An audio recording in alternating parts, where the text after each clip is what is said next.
Bom dia, igreja. Tudo bem com vocês? É um prazer estar aqui nessa manhã de domingo para agradecer e louvar o nome de Deus com vocês, como igreja. Eu queria ler o Salmo 96, versículo 1 ao 3, para a gente começar esse momento de louvor. Que diz: Cantem ao Senhor um novo cântico, cantem ao Senhor todos os habitantes da terra.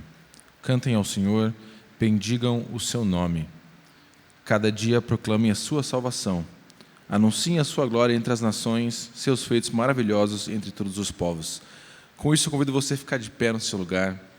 E a gente quer juntos aqui, reunidos, em ajuntamento, louvar o nome do nosso Deus. Eu vou fazer uma breve oração e a gente começa a louvar a Deus juntos. Deus, obrigado por essa manhã, obrigado pelo sol, obrigado pela Tua graça, Deus. Peço que o Senhor receba agora nosso louvor, as canções, as nossas melodias, que a gente possa estar Te louvando através disso, Deus. Em nome de Jesus, amém.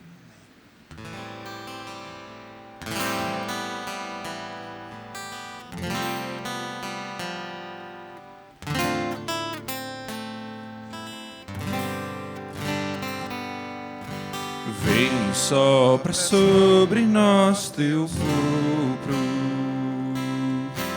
reunidos nesse ajuntamento, honra e santifique este momento, com a Tua igreja que é Teu povo, faz Teu rio de paz correr no meio destes que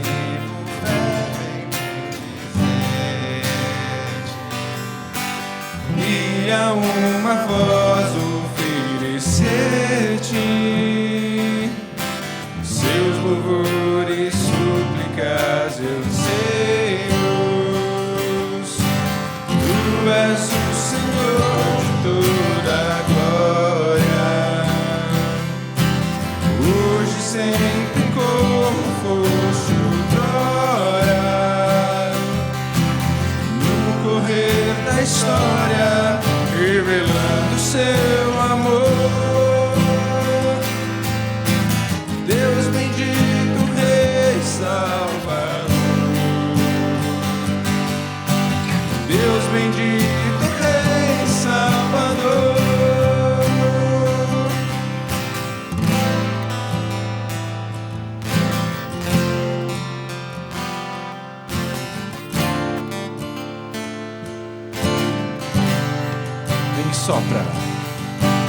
Vem, sopra sobre nós Teu sopro,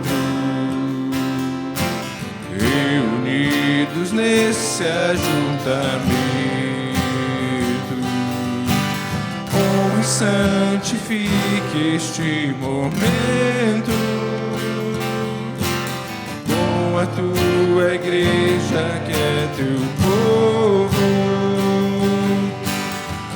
Teu rio de paz correr no meio destes que por fé vem bendizente, e a uma voz oferecer-te seus louvores, súplicas e anseios. Tu és o Senhor de toda a glória, hoje sempre como foste outrora, no correr da história, revelando seu amor. Deus bendito, Rei Salvador. Deus bendito, Rei Salvador.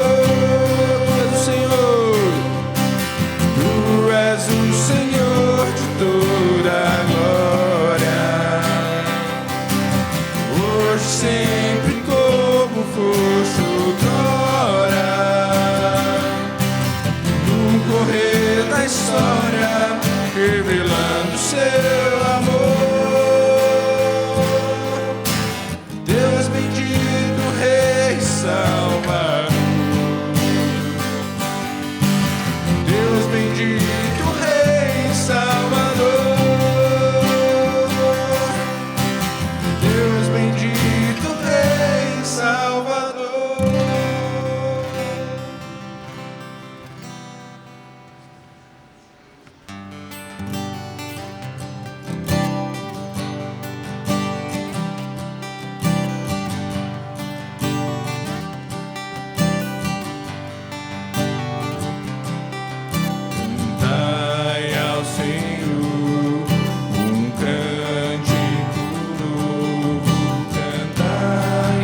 Senhor, todas as terras cantai ao Senhor, bendizei o seu nome, proclamai a sua salvação,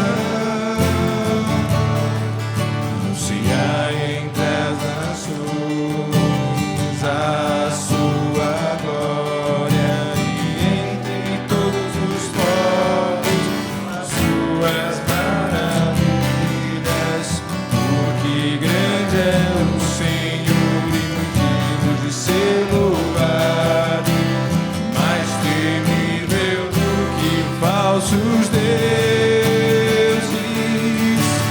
Glória e majestade estão diante dele, força e formosura no seu santuário. Glória e majestade estão diante dele, força e formosura no seu santuário.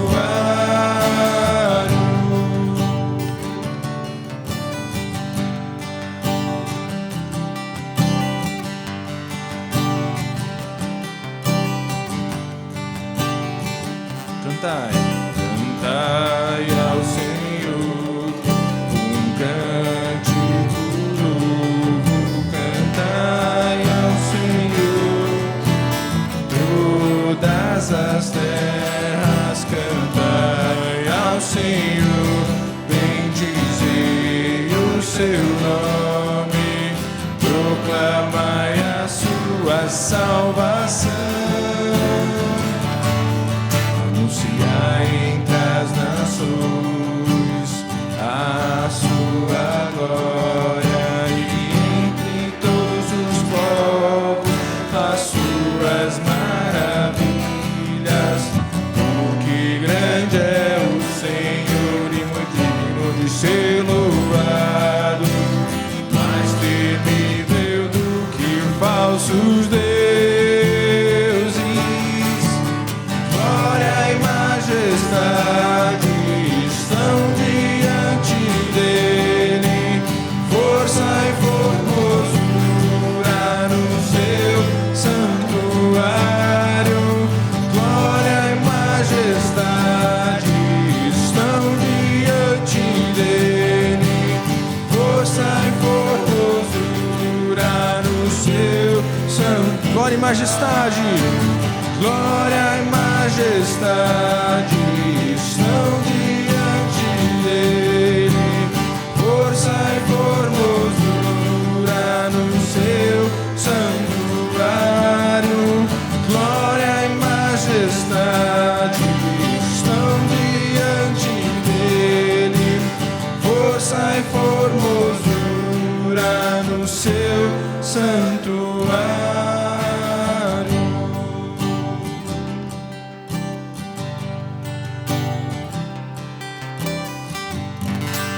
Amém, Senhor. Recebe esse louvor, recebe essa adoração e nos abençoa com a sua palavra. Em nome de Jesus, amém. Pode assentar, igreja.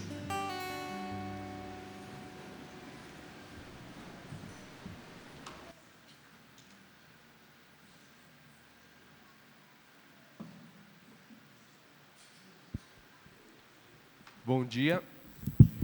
Bom dia, queridos. Sejam todos muito bem-vindos. Muito gostoso a gente poder estar reunidos juntos para louvar o Senhor. E nessa saudação, nessas nossas boas-vindas, a gente gostaria de conhecer aquelas pessoas que porventura possam estar nos visitando pela primeira vez no culto de domingo aqui na Nova Aliança. Se for o seu caso, a gente vai pedir para você sinalizar aí do seu lugar rapidamente. Então, ali temos os dois, sejam muito bem-vindos. Ali atrás também, muito legal. A gente vai só entregar um presentinho para vocês. É muito gostoso poder saber que vocês estão aqui visitando junto com a gente. Se vocês têm uma igreja, depois mandem o nosso grande abraço para a igreja de vocês. Se vocês têm procurado um lugar para poder se reunir e adorar o Senhor, fiquem à vontade de se colocar aqui conosco. A gente fica muito feliz de poder recebê-los. Muito felizes mesmo. Queridos, da nossa vida de igreja, alguns avisos. A agenda segue normal, temos reunião de oração nessa semana pela noite, você vai ser muito bem-vindo a estar aqui conosco. Lembrando que no próximo culto pela manhã a gente vai ter ceia, então se prepare para estar aqui junto com a gente aqui nesse momento, vai ser muito gostoso, muito precioso. Por favor, venha estar aqui conosco. E além disso, a gente gostaria de continuar a divulgação daquele que vai ser o Congresso de Jovens e Adolescentes, se tiver lá Isso. Congresso de Jovens e Adolescentes que vai estar acontecendo no Carnaval, aqui na igreja.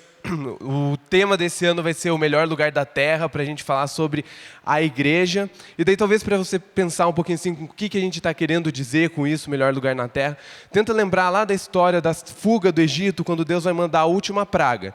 E o lugar que era o melhor lugar possível para que o povo de Deus tivesse, era aqueles lugares que estavam protegidos pelo sangue do Cordeiro. Então, entender um pouquinho do que a gente, como igreja, pode usufruir de bênçãos e como que a igreja se faz, então, esse melhor lugar da terra. Quero lembrar que esse vai ser um congresso que vai ter uma dinâmica um pouquinho diferente dos congressos que a gente está acostumado. A gente vai ter algumas saídas para colocar em prática aquilo que a gente tem visto que é responsabilidade da igreja. Então, pelo menos 2 dias aí a gente vai estar fora aqui. E esse custo, então, que a gente está colocando aí na tela é um custo que engloba, inclusive, esse transporte para a nossa saída, volta para a igreja. Está tudo incluso aí. Mas a gente está, então, lançando um desafio para os jovens e adolescentes. Aqueles que se inscreverem até o dia 31 de janeiro, o custo vai ser de R$ 180 e não 210. Então, você pode se programar aí. A partir de hoje à noite, lá no grupo dos jovens e adolescentes, a gente vai estar enviando um link para você fazer a sua inscrição. Se você, por acaso, não tem acesso a esses grupos, eu vou pedir para você me procurar no final do culto e eu vou, então, depois, no momento que a gente for lançar o link, eu incluo você também na lista de transmissão e você vai poder estar recebendo esse link e fazer a sua inscrição para o Congresso Corrida da Vida, tá bom? Vai ser muito legal você estar junto com a gente. Por favor, venha se inscrever. Se a questão financeira é um problema para você, eu quero que você venha conversar comigo também no final do culto, porque a gente não quer que esse seja um empecilho para você estar junto com a gente, ouvindo mais a palavra de Deus, podendo conhecer mais dele, poder ter tempo de comunhão precioso junto com outros jovens e adolescentes que amam o Senhor, tá bom? Dados os avisos, agora a gente vai então estar separando tempo para a gente adorar a Deus por meio dos nossos dízimos, das nossas ofertas. Aqueles que visitam a gente, por favor, não se constranjam em fazer parte disso. Isso é um privilégio de nós que somos membros aqui da igreja, tá bom?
A gente vai estar orando agora, agradecendo a Deus por esse momento. A gente vai estar despedindo as crianças também para a escola dominical e lembrando daqueles nossos irmãos que têm sofrido, que têm passado por enfermidades e por lutas.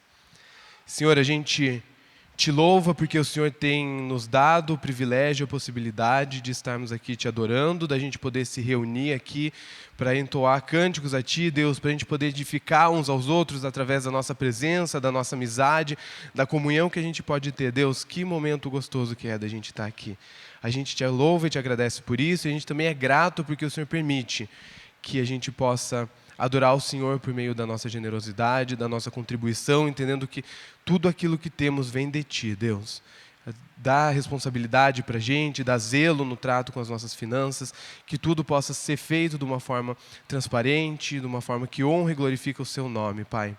Quero pedir também por aquelas crianças que vão estar agora se dirigindo para a escola dominical, que o Senhor possa estar falando ao coração delas, na linguagem delas, Pai. Muito obrigado porque elas podem ter o privilégio de crescer desde cedo já, ouvindo quem é o Senhor e aquilo que o Senhor fez de grandioso que pode alcançar o coração delas. Pai, por favor, alcança os nossos filhos. Eu quero pedir, Deus, por aqueles nossos irmãos queridos que têm sofrido, que têm estado enfermos, Pai. Quero lembrar em especial do Oscar, da Lilica, que tem lidado com tratamento, que o Senhor possa estar abençoando eles, Pai, que o Senhor possa estar dando saúde plena, restaurando eles e que eles possam estar experimentando do seu cuidado, do seu consolo, Deus. Aqueles outros que têm sofrido, que talvez a gente nem sabe, Pai, que o Senhor possa estar visitando eles e que por meio da Tua palavra poderosa, por meio do Teu descanso, eles possam estar tendo seus corações tranquilizados, Deus. A gente pede isso no nome de Jesus. Amém. Amém. Marcelo?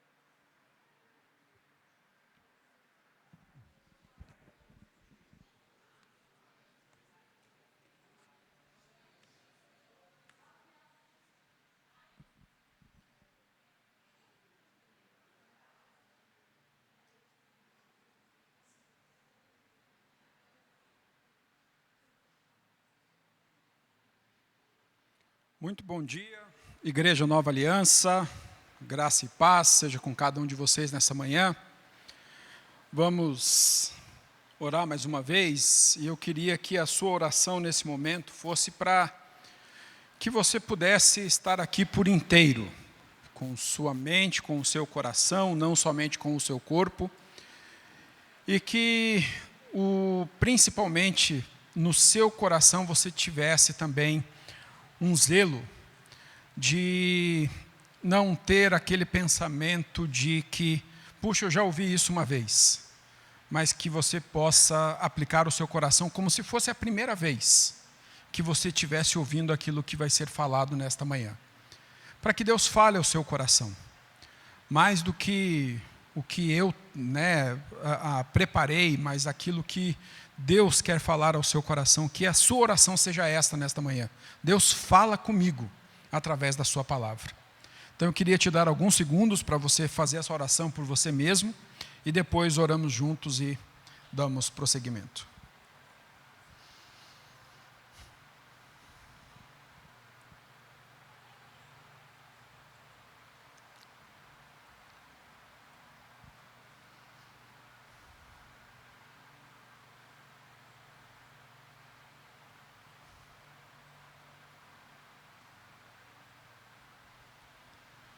Senhor, obrigado.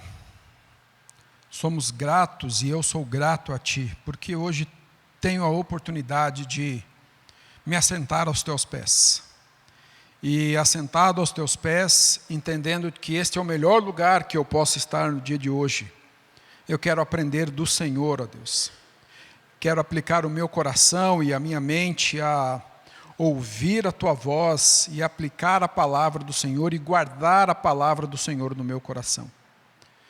Senhor, eu peço que o Senhor me use graciosamente nesta manhã. Independente, ó Deus, de meus conceitos pessoais, que não seja a minha mensagem, mas que seja a mensagem do Teu coração, primeiramente para a minha vida, mas também para a vida dos meus irmãos aqui nesta manhã. Senhor, que aquele sentimento muitas vezes que eu tenho, e que acredito que muitos de nós aqui têm, de quando lemos um texto já pensamos em todas as possibilidades acerca do que pode ser ministrado e pregado nesse texto. Senhor, que nos acheguemos ao Senhor e à Tua palavra como se fosse a primeira vez, querendo, ó Deus, o verdadeiro leite genuíno da Tua palavra. Deus, oro que estejamos por inteiro nesta manhã aqui, e fala aos nossos corações, aquilo que está no Teu coração, que a Sua vontade seja feita hoje, ó Pai, nesta manhã, em nome de Jesus. Amém. Amém. Eu não sei como que era no seu tempo de de escola, né, no primário, eu lembro principalmente do primário, que uma cena se repetia todo ano nas pelo menos 2 primeiras semanas. Imagina esta imagem que vai ser projetada aí. Não sei se você já viveu isso antes. Aí. Você ir para o colégio nos primeiros dias, ir para a escola nos primeiros dias com a sua mochila carregada com todos os materiais que você comprou para aquele ano. Você já tinha os horários, você já sabe qual seria a matéria do dia, mas você tinha uma satisfação muito grande de poder chegar no colégio com aquela mochila carregada de material, sentar na sua carteira, abrir a sua mochila e ir tirando um por um. Mas, quando você olhava, todos os outros praticamente da sala também tinham essa mesma percepção e esse mesmo desejo. E também todo mundo tirava simplesmente para ter aquela sensação de que, olha que maravilha, eu tenho todo o meu material. E no segundo dia e no terceiro dia, praticamente por quase 2 semanas, esse ritual se repetia. E era interessante porque, diferentemente do que acontece nos dias de hoje, naquele tempo a gente ia comprar o material e escolhia as melhores capas, mas não fazia sentido nenhum. Por quê? Porque todo o material tinha que ser encapado com uma cor sólida e todo mundo tinha os materiais com a mesma cor.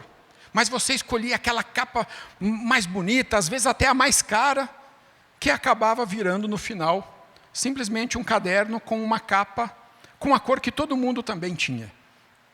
Mas havia uma satisfação. E você só parava de carregar quando as costas começavam a reclamar, dizendo, olha, já está bom, né?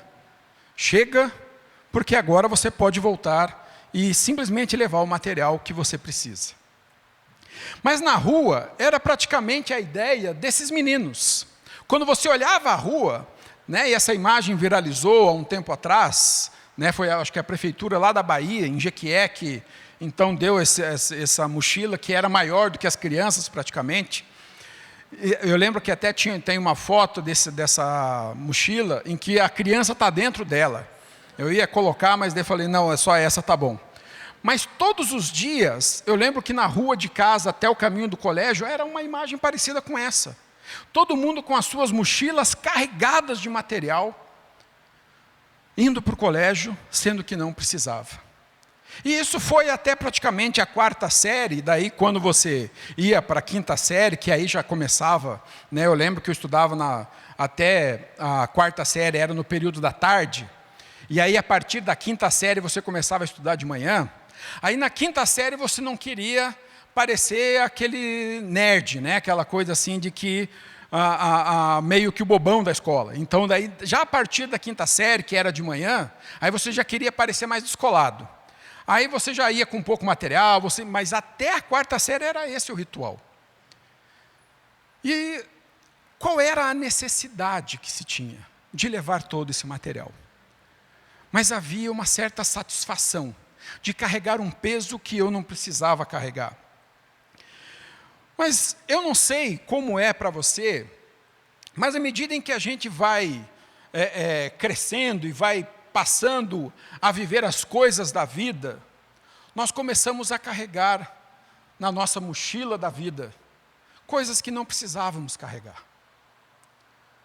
Sentimentos que não precisávamos carregar, culpas que nós não precisávamos carregar, muitas vezes até mesmo obrigações que não precisávamos carregar.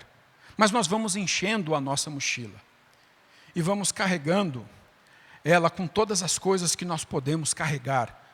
Às vezes não aguentamos mais, mas continuamos firmes segurando elas. Como se nós quiséssemos mostrar que nós ainda temos força para carregar uma mochila pesada, que não era mais para ser nossa. E eu lembro que quando eu me converti, eu já contei isso em alguma pregação, foi uma época, para quem já era cristão ali no início dos anos 90, vai lembrar, existia um certo modismo na igreja sobre a questão de não só correntes de cura, mas do dente de ouro. Não sei quantos vão lembrar dessa época, né, de que se orava e as pessoas então recebiam um dente de ouro. E eu lembro que, logo novo convertido, eu usava um óculos assim, muito feio. E eu queria me livrar daquele óculos. Era tão simples, era só ir lá na ótica e trocar a armação. Era mais fácil. Mas eu lembro que todas as vezes eu ia num culto desses, e a pessoa falava assim, olha, vem aqui na frente porque hoje você vai ser curado. E eu lembro que eu ia com aquele sentimento de que é hoje. E de repente eu tirava o óculos e ia olhar, tudo embaçado. Lá vai eu com o óculos de novo. E eu carregava uma culpa, porque eu achava que eu não era digno de ser curado. Que Deus não estava me curando, única e exclusivamente porque eu não era merecedor daquela cura. Todos os outros ao meu redor, eles eram merecedores. Mas eu carregava a culpa de ser indigno, porque todas as vezes que eu abria os olhos, eu ainda precisava de óculos.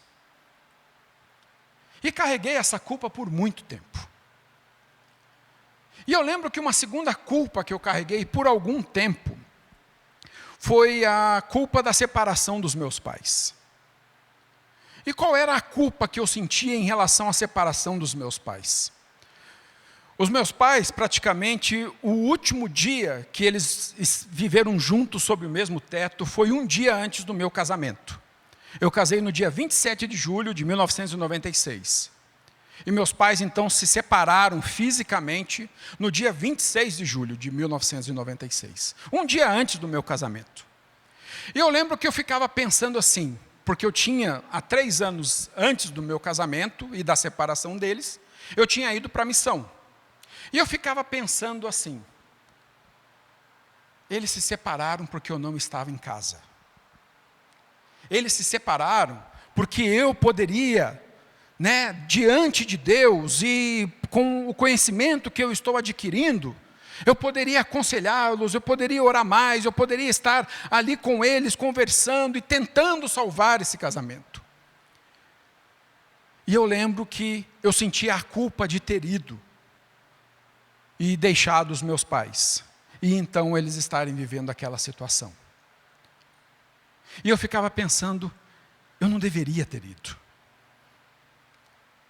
Mas ao mesmo tempo, vinha aquele sentimento de que, mas se eu não fosse, eu não teria conhecido a mulher da minha vida. Se eu não fosse, naquele dia 27 de julho ele não estaria acontecendo. Até que eu entendi de que a responsabilidade pela separação dos meus pais não foi minha. Não era minha. Eles eram adultos o suficiente. Eles já estavam praticamente há 30 anos juntos. Poderia sim, muitas vezes ter orado mais, eu acredito que sim. Mas eu não precisava carregar uma culpa que não era minha. E muitas vezes, na nossa caminhada, nós vamos enchendo a nossa mochila com culpas que não fazem parte da nossa vida, mas que nós assumimos como se fossem nossas. E isso nos impede de enxergar um Deus de graça, de um Deus que quer nos oferecer, não só o seu fardo que é leve, mas nos oferecer perdão. E eu queria nesta manhã ler com vocês um texto que está lá no Evangelho de João. Nós vamos ler a partir do capítulo 7, versículo 53, até o versículo 11 do capítulo 8. João capítulo 7, dos versículos 53 até o versículo 11 do capítulo 8.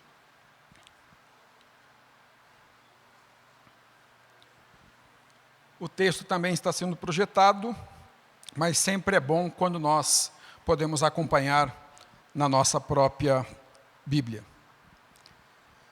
Diz assim o texto do Evangelho de João: e cada um foi para a sua casa. Jesus, entretanto, foi para o Monte das Oliveiras. De madrugada, voltou novamente para o templo, e todo o povo ia ter com ele. E assentado, os ensinava. Os escribas e fariseus trouxeram à sua presença uma mulher surpreendida em adultério, E, fazendo-a ficar de pé no meio de todos, disseram a Jesus: Mestre, essa mulher foi apanhada em flagrante adultério. E na lei nos mandou Moisés que tais mulheres sejam apedrejadas. Tu, pois, que dizes? Isto diziam eles, tentando-o, para terem do que o acusar. Mas Jesus, inclinando-se, escrevia na terra com o dedo. Como insistissem na pergunta, Jesus se levantou e lhes disse: Aquele que dentre vós estiver sem pecado, seja o primeiro que lhe atire a pedra. E, tornando-se a inclinar-se, continuou a escrever no chão. Mas, ouvindo eles esta resposta e acusados pela própria consciência, foram se retirando um por um, a começar pelos mais velhos até os últimos, ficando só Jesus e a mulher no meio onde estava. Erguendo-se Jesus e não vendo a ninguém mais além da mulher, perguntou-lhe: Mulher, onde estão aqueles teus acusadores? Ninguém te condenou? Respondeu ela: Ninguém, Senhor. Então lhes disse Jesus: Nem eu tampouco te condeno. Vai e não peques mais. Só para nós entendermos o contexto do que nós estamos lendo aqui. Antes desse momento em que há esse encontro da mulher com Jesus, estava acontecendo em Jerusalém a festa dos tabernáculos. E então a festa dos tabernáculos, uma daquelas festas em que praticamente é quase que obrigatória a presença dos judeus, então eles são chamados a participarem desta festa, então há aquele burburinho, aquela coisa em que a cidade de Jerusalém está cheia. E se você pega o capítulo 7, você vai perceber de que era já praticamente o último dia da festa. E Jesus vai falar sobre ele ser a água da vida, e aí aqueles mestres da lei, os fariseus, eles ficam indignados e eles mandam alguns guardas irem até Jesus para prendê-lo. Mas estes guardas, quando chegam na presença de Jesus, eles ficam maravilhados e encantados com o ensino dele. E Jesus ensinando a ele, aquela multidão e esses guardas ouvindo estas coisas, até que então aquela multidão se dissipa e esses guardas voltam para falar com aqueles líderes religiosos que tinham enviado eles. E esses líderes religiosos perguntam: cadê ele? Por que vocês estão vindo de mãos vazias? E esses homens vão dizer assim: olha, o que ele ensina é diferente de tudo que a gente já ouviu. E aí, esses líderes religiosos, eles ficam indignados, porque eles falam: mas vocês são tolos. Esses plebeus não entendem nada sobre a nossa religião, sobre aquilo que realmente é bom de se ouvir. E eles continuam maquinando como podemos pegar Jesus. Como que podemos criar alguma coisa para que Jesus seja pego em contradição, ou alguma forma na qual nós podemos finalmente nos livrar de Jesus. E aí diz então, de que Jesus continuava ensinando aquele povo até que chegou o final da tarde, início da noite, e todo mundo foi para sua casa. Mas Jesus não tinha casa em Jerusalém. Se você lembrar, Jesus ele vai dizer para os seus discípulos: olha, eu não tenho sequer onde reclinar a cabeça. E aí diz que ele vai para o Monte das Oliveiras. Não sabemos se ele foi para o Monte das Oliveiras justamente por não ter um lugar onde ficar, ou se ele foi para fazer algo que ele fazia com frequência, constantemente, todos os dias, que era estar diante de Deus e orar ao Pai. Mas o que sabemos é que cada um foi para a sua casa, e Jesus foi para o Monte das Oliveiras. E naquela mesma noite, acontece um adultério. E aqueles então que viram, ou que souberam desse adultério, pegaram aquela mulher e levaram ela para os principais líderes religiosos. E aí os líderes religiosos, mais do que pensar naquela mulher, o que eles pensam? Já sei o que eu vou fazer para pegar Jesus. Traz essa mulher, vamos lá. E então, eles vão chegar diante de Jesus com essa mulher.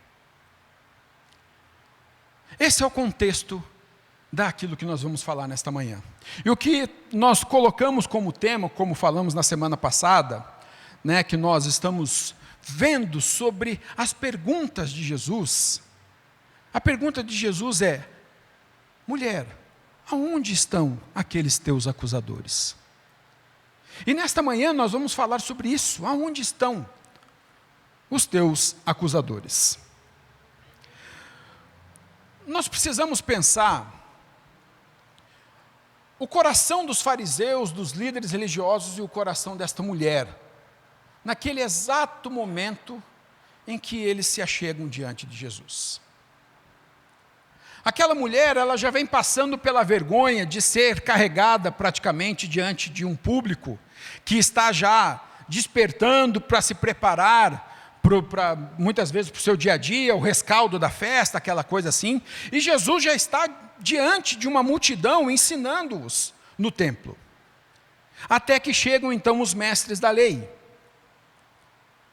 E com esta mulher, eles então vão indagar a Jesus sobre: Jesus, e aí? Está vendo essa mulher? Nós temos uma questão agora. E é interessante porque Jesus praticamente ele está como se fosse Salomão, quando ele tem que decidir em relação de quem era o filho. Duas mulheres chegam e falam que, olha, o filho é meu, a outra diz o filho é meu. E aí Salomão precisa definir e decidir de quem é o filho. Mas quando os fariseus chegam diante de Jesus, eles não estão preocupados com a mulher. A mulher para eles naquele momento é o de menos. A preocupação deles é: como podemos pegar a Jesus? A primeira coisa que nós podemos aprender é que um coração de pedra, ele só produz pedras. Percebam de que estes homens, eles estão chegando diante de Jesus, acusando aquela mulher de adultério, mas o coração deles não era para resolver o problema dela. O coração deles era literalmente para encontrar uma ocasião ou uma oportunidade para acusar também a Jesus. No coração deles, o sentimento é de acusação. No coração deles, o sentimento é de que eles precisam enxergar no outro uma pessoa muito menos digna do que eles próprios. Uma pessoa muito mais pecadora do que eles mesmos. Um coração de pedra, ele só produz pedras. E muitas vezes com estas pedras nós podemos fazer algumas coisas. Nós podemos com essas pedras jogar pedra nos outros, querer apedrejar os outros, porque olhamos o pecado dos outros e nós já damos o veredito: são culpados, eles merecem ser apedrejados. Mas com essas mesmas pedras, nós podemos construir muros de proteção, para proteger o nosso orgulho e o nosso próprio pecado, para que o nosso orgulho, ele não seja tirado de nós, para que o nosso pecado não seja revelado diante de nós. E então, nós cada vez vamos construindo barreiras e barreiras e barreiras, para que diante de nós não haja acusação. Se nós fôssemos pensar, se eles estivessem realmente interessados em praticar justiça, porque eles vão usar a lei de Moisés, dizendo: olha, a lei nos diz.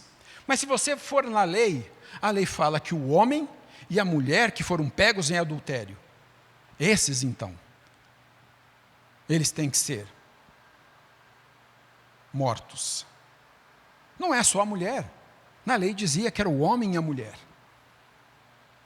Mas eles apresentam somente a mulher. Agora, uma das coisas que eles não sabem é que, na realidade, o que eles fizeram, eles levaram aquela mulher para o melhor lugar da terra, já dando um spoiler aí, né, do Corrida da Vida. Porque o melhor lugar da terra que aquela mulher poderia estar com a sua culpa, com o seu pecado, era diante daquele que é tão misericordioso, que é capaz de perdoar pecados. Diante daquele que é tão reto e tão justo, que Ele é aquele que sim, exerce a sua misericórdia. Se ela não fosse pega, ela poderia simplesmente sair desse momento com aquele sentimento de que, ufa, foi bom, mas eu tenho que tomar cuidado da próxima vez. Ela poderia sair com aquele sentimento de que está tudo bem. E tentar lidar com a sua própria culpa e criar aquela proteção para não se sentir culpada pelo que ela fez. Mas ao mesmo tempo, no caminho em que ela estava fazendo até ser levada diante de Jesus, no coração dela provavelmente só havia um sentimento: eu vou morrer. Eu vou morrer. Porque ela sabia por que ela foi pega. Ela sabia qual era, então, a penalidade que ela estava sujeita a sofrer, segundo a lei e a tradição. Mas ela foi para o melhor lugar que ela podia estar. Ela foi colocada diante daquele que é o justo juiz, que exerceu misericórdia sobre ela. Mas não só podemos aprender sobre coração de pedra que produzem pedras, mas o que nós vamos ver também é que no espelho interior nós vemos quem nós realmente somos. Quando nós somos confrontados e somos chamados a sondar a nós mesmos, é justamente para que a gente possa colocar um espelho diante de nós. Muitas vezes, eu posso me acostumar com aquilo que vejo diante do espelho. Então, às vezes, com a Flávia, às vezes ela olha para mim e fala assim: nossa, essa semana você emagreceu. Eu falo: beleza, mas eu no espelho eu não percebo quase nada. Eu sei que eu preciso perder muito para que eu possa perceber. Mas tem vezes que ela chega e fala assim: essa semana você engordou. E para mim eu não percebi nada. Mas se eu paro e começo a literalmente olhar para mim, com mais atenção, eu posso realmente perceber, de uma semana para outra, o que mudou. Você percebe, a gente vê isso muitas vezes com algumas mulheres, principalmente em novelas, em filmes, de que às vezes a mulher ela começa a se olhar no espelho, ela começa a se olhar com mais atenção. E ela vê assim: puxa, mas isso aqui eu não tinha até semana passada. Puxa, essa linha de expressão, para não dizer pé de galinha, essa linha de expressão eu não tinha antes, e agora eu tenho. E começa então, quando você observa mais detalhadamente, você começa a perceber coisas que nunca percebeu.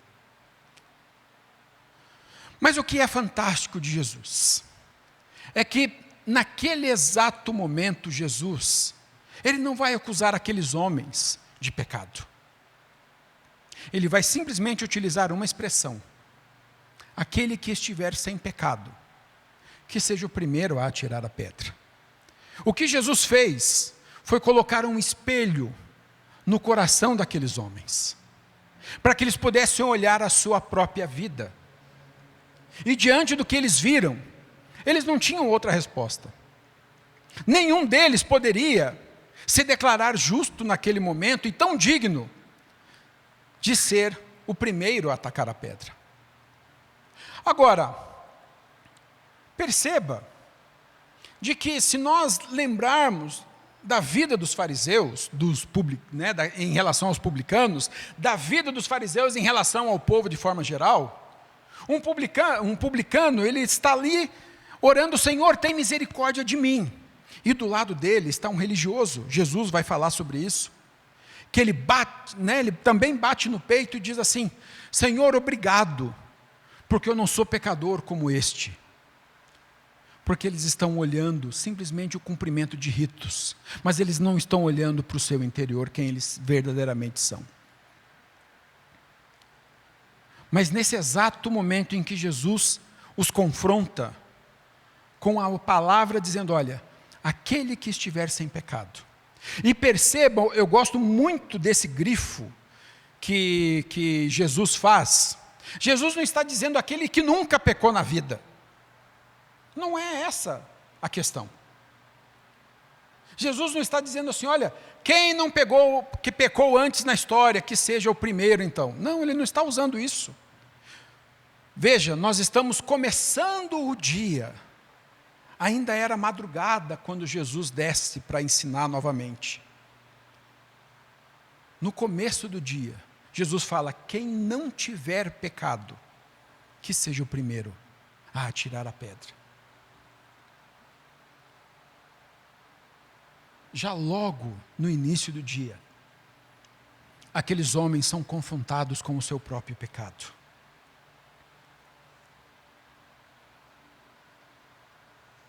Até ali, eles estavam com os seus muros de proteção.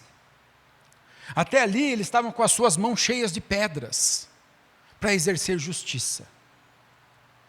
Mas então, Jesus os expõe ao espelho. E perceba que o texto diz que eles, acusados pela sua própria consciência, não foi Jesus que os acusou. Jesus, ele poderia literalmente dizer, você quer apedrejar a ela? Mas você não fez isso? Você não está nesse pecado? Não, Jesus não expõe inclusive o pecado deles.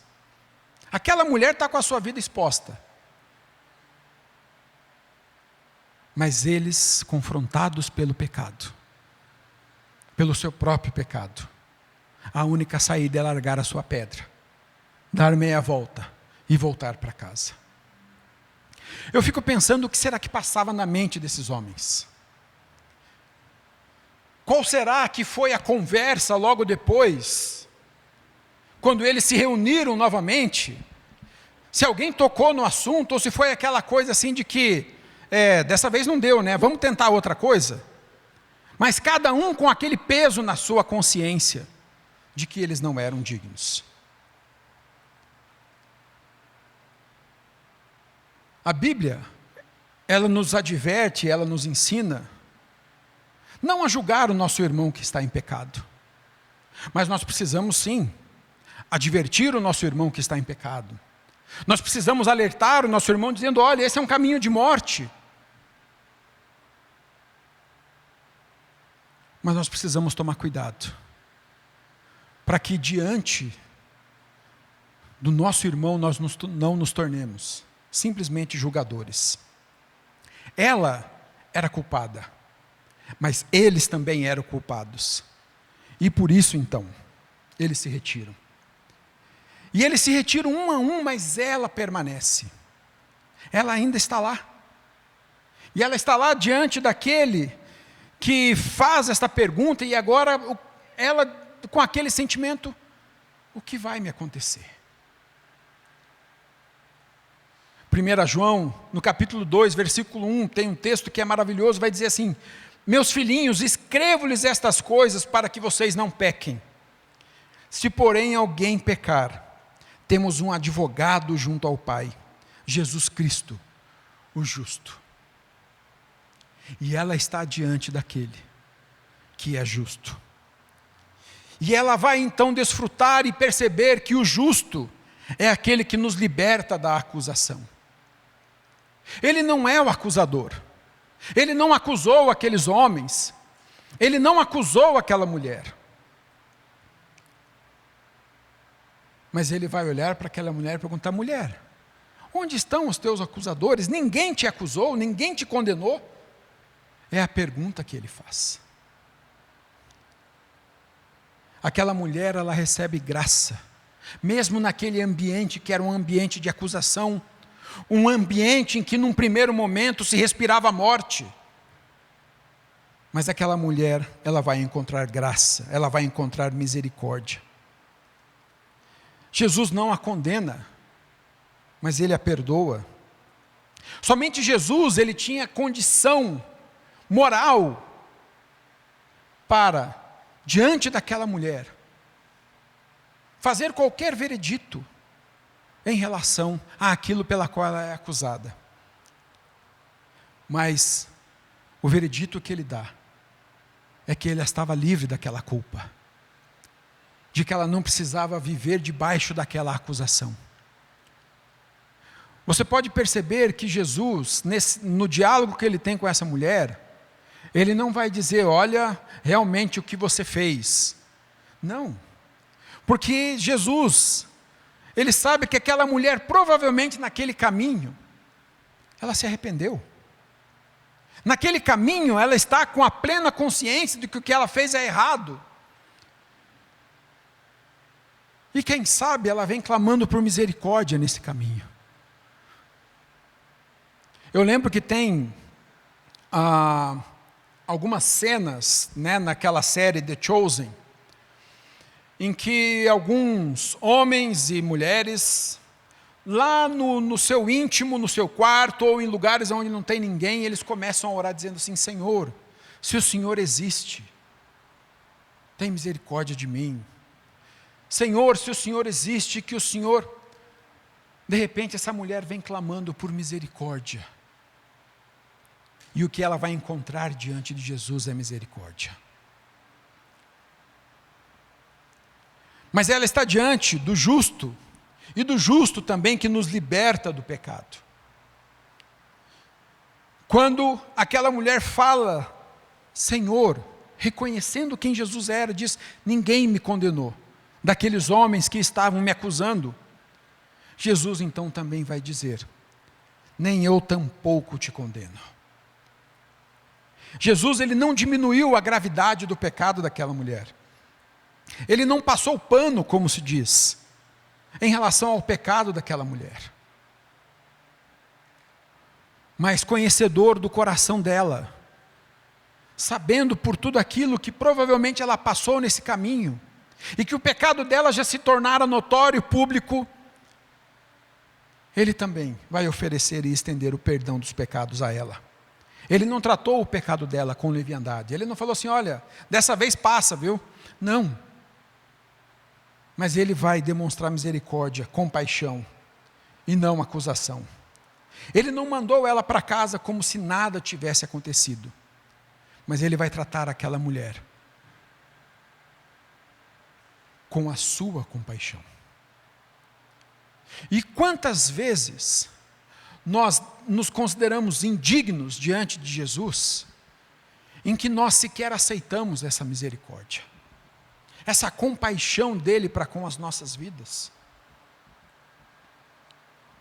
Muitas vezes nós trazemos sobre nós uma condenação sobre o nosso pecado, e vivemos debaixo dessa condenação, sendo que ele não nos condenaria se nós chegássemos diante dele e falássemos, Senhor, me perdoa.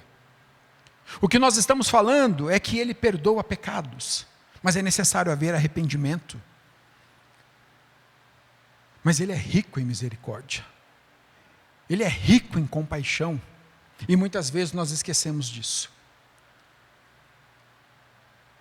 Quantas vezes na minha caminhada, eu já vivi situações em que eu cometia um pecado e eu falava assim, sabe o que, eu não vou mais. Porque eu acho que dessa vez não vai ter mais jeito. Eu acho que dessa vez não dá mais. Jesus já me perdoou tanto, eu acho que Jesus está frustrado comigo, não tem mais jeito. Mas ele é rico em misericórdia. Assim como ele nos livra da acusação, ele é também aquele que nos livra, nos liberta do nosso pecado. Mas também o justo, ele é aquele que nos dá uma nova vida. Ele não quer mais que nós permaneçamos numa vida de pecado. Ele não quer mais que nós vivamos uma vida em que nós simplesmente achemos que porque agora encontramos um advogado que é justo, nós podemos pecar deliberadamente, porque depois está tudo certo, é só eu chegar diante dele. Olha lá, 1 João diz que, olha, não pequem, mas ele vai continuar o texto, e no texto diz que se eu pecar eu tenho um advogado, então é só eu chegar depois e confessar. Não, Jesus não está literalmente relativizando o pecado, mas o que ele vai dizer para aquela mulher é, volte para a sua vida agora, mas com uma nova perspectiva, com uma nova vida. Você recebeu misericórdia para que você possa viver agora uma vida de santidade sem pecado. Vai, não peque mais. É essa a mensagem que Jesus traz para esta mulher. Ele está liberando esta mulher para que ela possa viver esta nova vida. Ela está saindo dali redimida e resgatada. E esse é o chamado dele para as nossas vidas. Vá, mas não peques mais. A instrução de João na sua epístola é: filhinhos, não pequeis. Essa é a instrução. Esse é o mandamento. Mas ele vai dizer: mas se pecarem. Mas a ênfase recai sobre não peque. E é o que Jesus está chamando. Ele vai dizer para ela: olha, volte, mas agora você não precisa mais carregar a sua culpa. Você não precisa mais carregar os seus traumas, porque você foi perdoada. Muitas vezes, nós é que trazemos à nossa memória pecados. Muitas vezes o diabo, como acusador, é aquele que traz à nossa memória pecados. E pecados que já foram perdoados, mas que nós começamos a assumir com uma culpa de novo, dizendo: eu acho que não. Eu acho que esse aqui Jesus não perdoou. Nossa, eu acho, esse aqui então, misericórdia, esse, olha, eu acho que ninguém na face da terra cometeu um pecado como esse. Mas Ele é aquele que não só perdoa pecados, mas nos dá a oportunidade de viver uma nova vida. A natureza do verdadeiro arrependimento é entender de que nós somos chamados a viver uma vida de retidão e santidade, que se opõe totalmente àquilo que nós vivemos até então. O chamado que Jesus tem para nós é para que nós vivamos vidas santas e retas diante dele e diante dos homens. Mas se falharmos, se pecarmos, perceba que é uma condicional. Se acontecer, Ele então é o nosso advogado diante de Deus, aonde nós encontramos perdão pelos nossos pecados e a oportunidade de continuar caminhando para cada dia nos tornarmos mais parecidos com quem Ele é. Não construa muros, não produza pedras. Quando nós temos, por exemplo, domingo que vem, nós temos um momento de ceia, e na ceia nós sempre somos chamados e convidados a analisar a nós mesmos, a refletir sobre a nossa própria vida, a olharmos diante desse espelho. Mas não precisamos esperar uma ceia para que isso aconteça. Aqueles homens, se eles tivessem se deparado com esse espelho logo que acordaram, ou antes de dormir, mas não, o coração deles estava obstinado, o coração deles estava com os seus muros de proteção em relação ao seu pecado, ao seu orgulho, e as suas mãos cheias de pedras, que era o que o coração deles podia produzir. Que nesta manhã, nós possamos deixar que Deus tire de nós qualquer pedra ou qualquer parte petrificada do nosso coração, e que o nosso coração seja totalmente de carne, que os nossos muros sejam derrubados, para que o nosso orgulho caia por terra, para que as nossas culpas, elas também sejam depositadas diante dEle, e para que tomemos então sobre nós o seu fardo, que é leve e suave. Vamos orar.